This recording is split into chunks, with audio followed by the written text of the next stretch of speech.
Title: I walked in on my girlfriend with another man in bed. This is the second time, and I did this.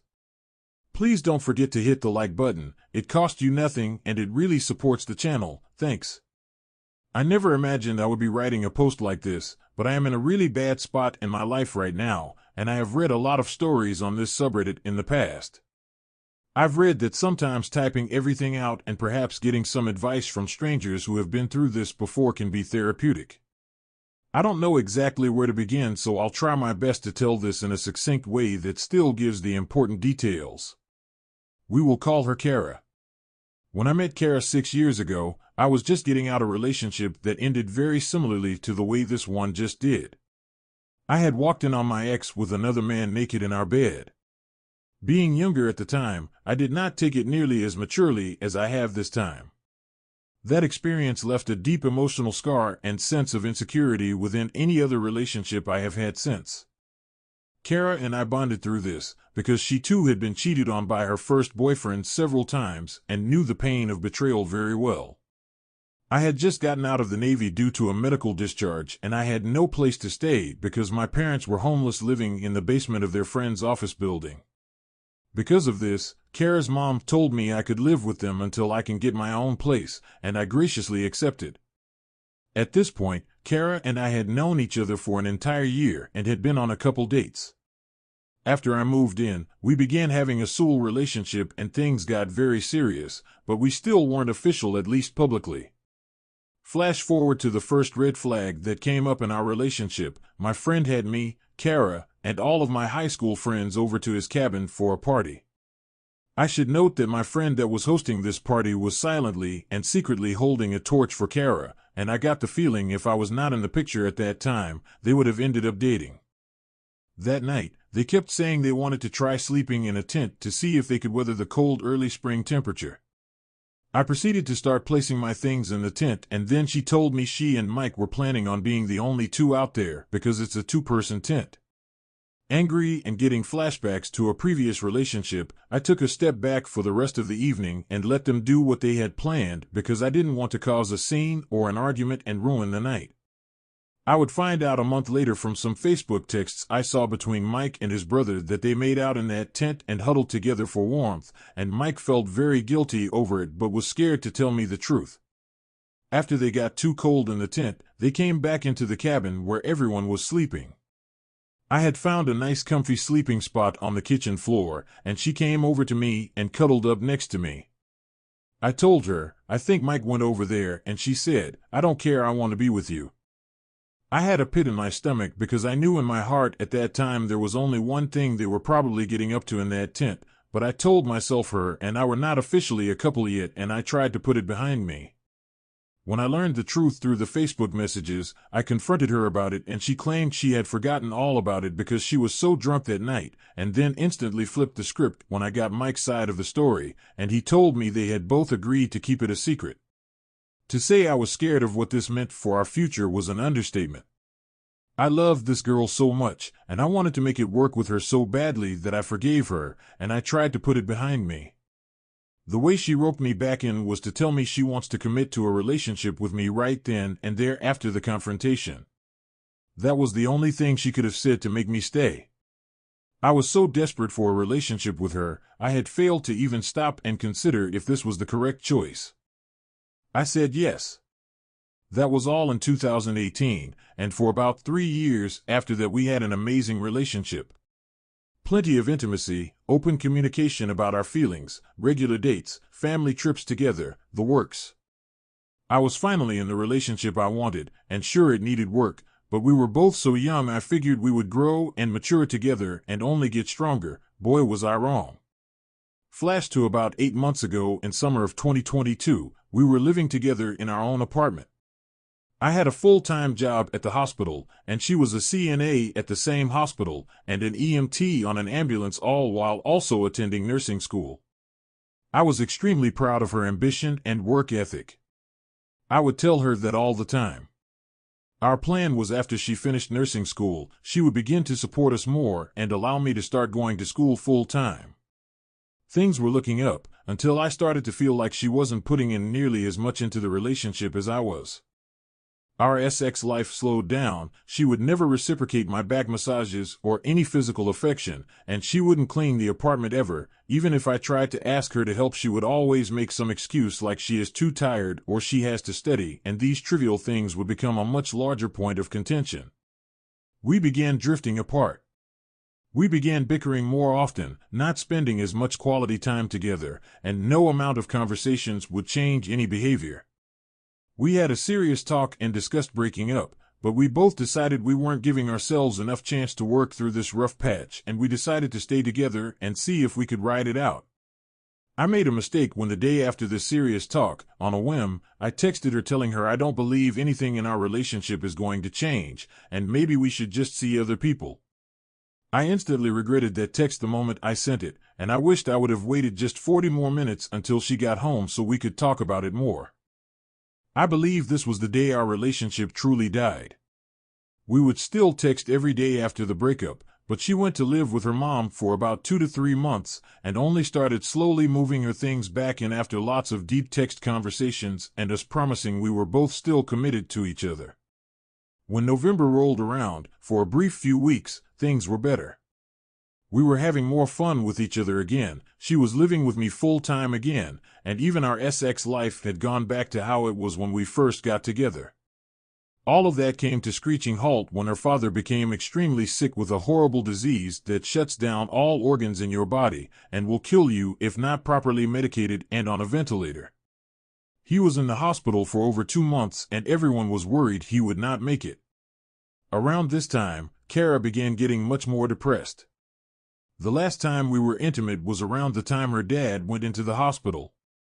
She buried herself in work, and I tried my best to comfort her and her family any way I could. Since I worked nights at the hospital, I would frequently come in and visit her dad when I had time, and I would reposition his body or swab his mouth to moisten it. I genuinely love her family so much still, and losing them is possibly the hardest thing through all of this. Her father gave me a family to be a part of again, and for that I will always be grateful. Now we are coming up on the final stretch of this story. It is now December 2022, and I noticed Kara pushing me further and further away. She started telling me she was going to hang with her friend Amanda, whom she worked with at the hospital.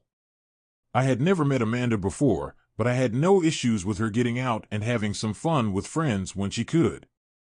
I asked her if she would want to introduce me to Amanda and her boyfriend, and she would always brush me off saying, maybe someday. I took the hint and quit asking to meet her friends. She began seeing Amanda on a weekly basis, staying the night with her when I was working, and even some nights when I was at home. I am recalling specific moments that scream red flag now that I have all the facts in mind, like this one time where her and I were planning on having a chill night at home to play some video games and spend some much-needed time together, and she ended up canceling and going to stay the night at Amanda's house. When she got back, I asked if she had a good time, and she told me I shouldn't have gone. I should have stayed here with you last night. I'm really sorry. At the time I thought she felt bad for canceling our little chill session, but now I realize she was projecting her guilt about the infidelity. Finally, we are at the point where SHT really went down. A couple weeks ago, we were having a Valentine's date at a nice Mexican restaurant, and I decided to take a picture of her at the table across from me, and I was planning to make a post on Facebook about Valentine's. She asked me if I planned to post it, and I told her yes, and then she instantly told me not to. I asked why, and she explained to me that her friends disapprove of us being together ever since I broke up with her over text last summer, and she felt embarrassed about it still. This ruined my mood instantly and killed the date. I was very hurt. I felt like my feelings were second fiddle to somebody else's who I don't even know. This became a huge argument on the car ride home, which ended in us not speaking to each other for the rest of the night, and she took some clothes and left to stay at her mom's house again. She has been there ever since, and we hardly speak. We only see each other when she comes here to pick up a certain pair of scrubs or something specific that she needs. It feels like we have already broken up, so one night I text and ask her if she and I are even still together. Her exact response was, "You are still my boyfriend," and I took a little comfort in that message because I felt like not all was lost quite yet. Wrong I was again. This is the point where I need to tell you that we have a family-wide GPS tracking app called Life 360, which allows you to see everyone in your circle's current GPS location in real time. I have never felt the need to use this app to track her location until the past few months when she began pushing away from me. I would check her GPS location when she told me she was with friends, and she was always going to the same house a couple towns over. She told me that was Amanda's boyfriend's house and got angry at me for tracking her location and saying I'm accusing her of cheating. I felt so crazy when she said that, like I really was just being overly insecure and paranoid. She gaslit me. Tonight, I was hanging with a longtime friend of mine. We got pizza, hooked up his computer to the TV, and we were couch co-oping some Fallout 2. It was a wonderful night, until I checked Life 360. I noticed Kara was at a fancy restaurant downtown, and I texted her asking what she was up to. She told me she was with some girlfriends from work, some names I actually knew and had met before. She stopped replying to me, and I noticed shortly after she drove back to this house that she has been house-sitting for some family friends. After leaving my friend's house, I decided with a pit in my stomach and my spidey senses tingling that I would go drive by the house to see if there were any strange cars. I was terrified the whole way there. I considered just turning and going home, and that I was just being crazy. I pressed on though and made it to the house. Sure enough, an unknown car was sitting in the driveway alone. I parked next to the car and looked in the window. I could see a badge of an EMT ambulance driver, and it was a man's face in the picture sitting on the center console. My heart began pounding. In that moment, I knew Kara was inside the house with some guy she works with that I do not even know. I stood there, next to the car, staring at the house in the dead of night. I decided I hadn't seen irrefutable proof yet, and I needed to go inside to find the real truth. The front door was unlocked. I walked in quietly and made my way to the bedroom expecting to find them in the throes of passion, but they weren't there. What was there was proof enough to me that they had been sleeping together. Both his and her clothes were scattered around the room, the bed completely wrecked, obvious that they had just recently had sex on it. With my heart jumping through my chest, I began searching the rest of the house for them. I finally came down into the second living room, and there they were. He was sitting shirtless on the couch while she was standing up trying to find a channel on the TV with the remote in her hand. When she saw me, her eye lit up like a deer in headlights. I just stood there staring for a second until she broke the silence by saying, "Oh, hey. What are you doing here?" I was so upset. Having flashbacks to my previous relationship, I looked her dead in the eyes with the most intense look and simply asked, "What are you doing?" She didn't reply. She just sucked her lips inside her mouth, probably unable to think of a lie in the moment to tell me and gaslight me like so many times before. After a few seconds of silence, I turned around and stormed out of the front door, slamming it as hard as I could on the way out. That was 5 hours ago. After I left there, I went home, and I have begun shoving all her belongings into trash bags and boxes. I switched the electric bill into my name, and I've blocked her on everything except the phone number. She hasn't called or texted me. I opened Life 360 up one last time to see that she was heading directly towards Amanda's house 2 towns over, and then 2 minutes later she deactivated her location services on her phone to obfuscate her destination. Finally, all the pieces clicked for me. I realized she has been cheating on me for months and manipulating me into thinking nothing was happening and my suspicions were unfounded. I have been lied to so much and emotionally abused. I feel so alone and so worthless from this experience. I cannot even think straight still. Writing this post has been sort of helpful in compartmentalizing this trauma, and I really hope maybe some people here could comfort me during this dark time. If you read all of this, thank you so much for your time. Any comments are welcome, even the harsh negative ones that I probably need to hear. Update: I really appreciate all the kind words. I need to hear it all, so thank you for the harsh truths and comforting sentiments. I spoke to her brother-in-law this morning. I was just telling him kind of what's going on and that Kara will probably need a truck to get all her things later. He told me some very shocking revelations. He told me that a few weeks back, he overheard Kara talking to her older sister at the dinner table, and she was saying a random guy from high school texted her out of the blue a while back offering $150 for 5 nude pictures, and she took him up on the offer. On top of that, she would very regularly tell all our business to her family at dinner when I wasn't there.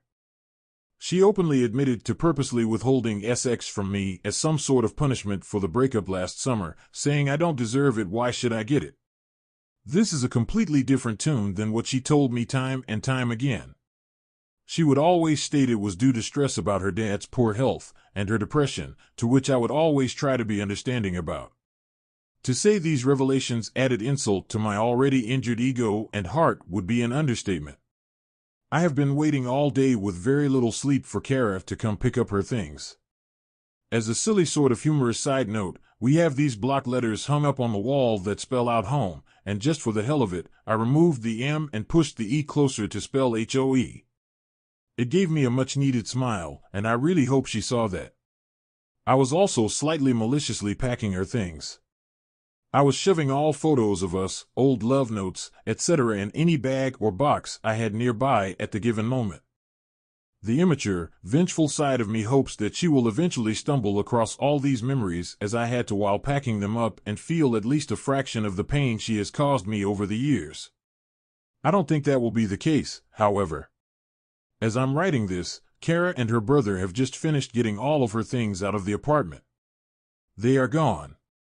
The place is just as quiet as it's been for months, but a lot cleaner and emptier. In my mind, I was wondering how this whole situation was going to go. I deduced it was going to go one of two ways: either she would come in crying, apologizing, trying to rope me back in, or she would ghost me and get in and out as soon as possible with little to no interaction. It ended up being that latter, which stung the worst. I was hugging her brother, and he was telling me if I ever need anything, he still sees me as a brother and he would be there for me. Kara walked up to grab another box, and she couldn't even look me in the eyes. I said, "When you're finished up, would you like to come up and speak privately with me?" "What do you want me to?" I cut into her trailing off sentence saying, "The truth. I want the truth. Will you at least give me some semblance of closure? I don't want to talk to you." I figured. I already knew the answer to that question, but I wanted to see if you would or not. That was our final interaction. Still hurting after they left, I slipped up again by giving in to my feelings and sending her some strongly worded text messages, basically telling her how pathetic she is that she can't even own up to it or apologize to my face. Instead, she would rob me of any closure and ghost me. She isn't even reading them. I wish I could so easily move on as she has. I guess it's easier when you already have somebody else waiting for you. It's just very unfair that after 5 years, I'm left to pick up the pieces alone while she jumps onto the first guy she sees. I want to block her number, but I can't yet.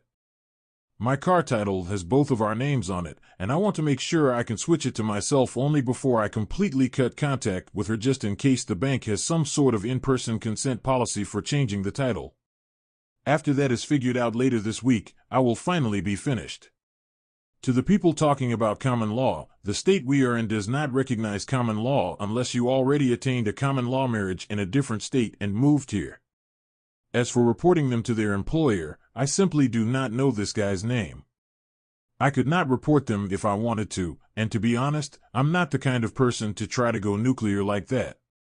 I just want to move on with my life and start looking towards my future without her.